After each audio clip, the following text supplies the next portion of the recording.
Good afternoon, I'm J. Lenora Bressler, and welcome to the September 2nd, 2017 edition of the Bible, Delight in the Details.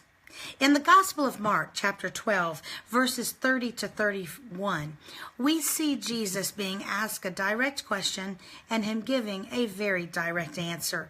And it's important. It's important sometimes when God himself is asked a question that he answers very, very clearly. And in this case, he most certainly did. He was asked, what is the greatest commandment? Now, by the way, you may think that they're referring to the 10 commandments, but there were actually over 600 commandments in the entire Mosaic law. And so when the scribes and lawyers were asking Jesus this, they were opening it up and giving him very wide breadth there, so to speak. And not in a good way, though, because, of course, when you say that something is more important than something else, it opens you up to criticism of those people who may believe that a certain thing is more important than what you say. So it was definitely a trick kind of question. But Jesus had no problem with expressing very, very clearly what his opinion, which of course is the opinion that we care about, what it was. Listen to these beautiful words, and then we'll talk about what it means. Love the Lord your God with all your heart and with all your soul and with all your mind and with all your strength. Love your neighbor as yourself. There is no commandment greater than these. The first thing, of course, the most important thing in this whole world is your relationship with God. As much as we love our families and our friends, they have to come second to God. And because ultimately, there's only one relationship that we are absolutely certain is eternal. And that is our relationship with God. Because you don't really know the heart of other people. You don't know where they stand with Christ. You may think you do. You may feel very solid. You may think you could bet the farm on them. But the truth is, the only person that you know for certain you are going to be in relationship with in eternity is God. That is, assuming that you have any relationship with God whatsoever. And so, Jesus addresses that first and in much more detail. It's interesting that he talks about 4 aspects of a person.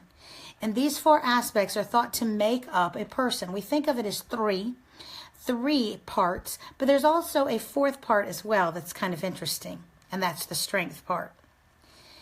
First, he says, you will love the Lord with all your heart.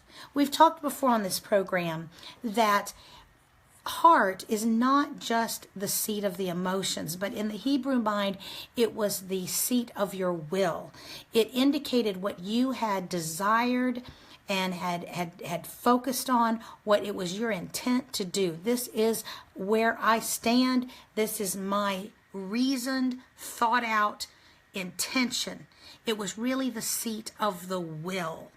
And that's important that that would come first, because we do have to make a decision, do we not? We have to decide where we stand with regard to God. The next thing, of course, is with all your soul. Soul and spirit are synonyms, really, in the Hebrew mind, and that represents that part of you which has the individuality of your personality.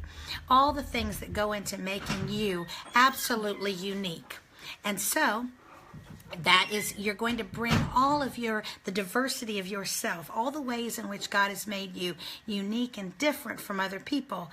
You are to use those things, those strengths, those abilities, even the weaknesses when you learn from them, for Him and His glory. They are all to be laid on the altar.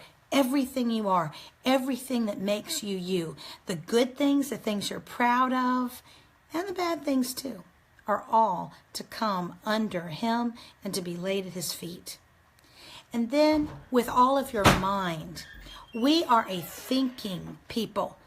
You know, the Christianity is a thinking man and woman's religion, and don't let anybody ever tell you it isn't. God does not ask for blind faith. He never has and he never will. God always gives you reasons. Some people, just for whatever reason, you could give them all the facts and all the reasons in the world, and they are not going to be convinced.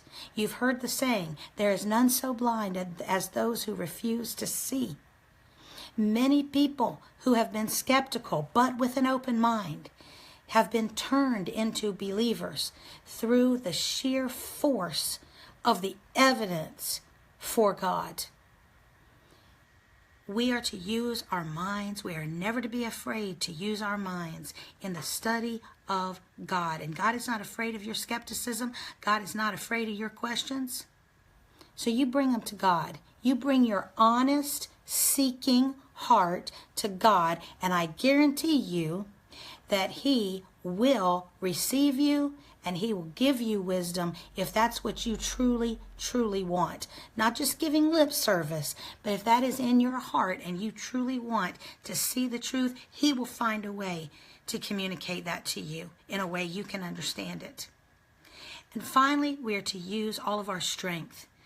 Every bit of stamina, every bit of strength and power we have, as long as we have breath in our body, as long as we have two brain cells to rub together, we are to give it to God.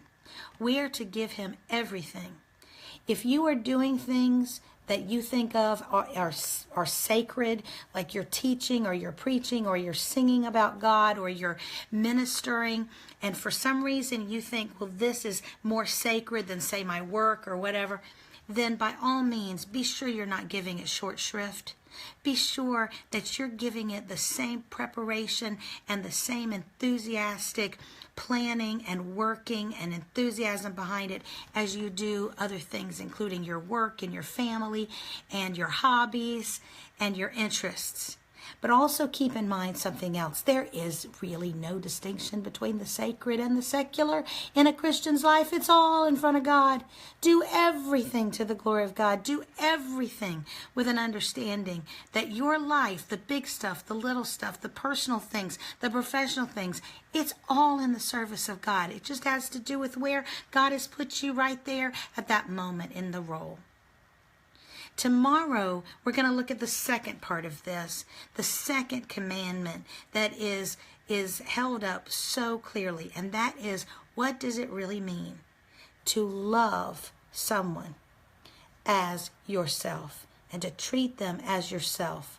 Let's talk about what that really means, and let's hold ourselves up to that standard and see, do we meet it? I'm J. Lenora Bressler. Visit me tomorrow on the next edition of the Bible, Delight in the Details. Love the Lord today with everything you have and everything that you are. It's the only love He wants. It's the only love He will accept. Have a great night.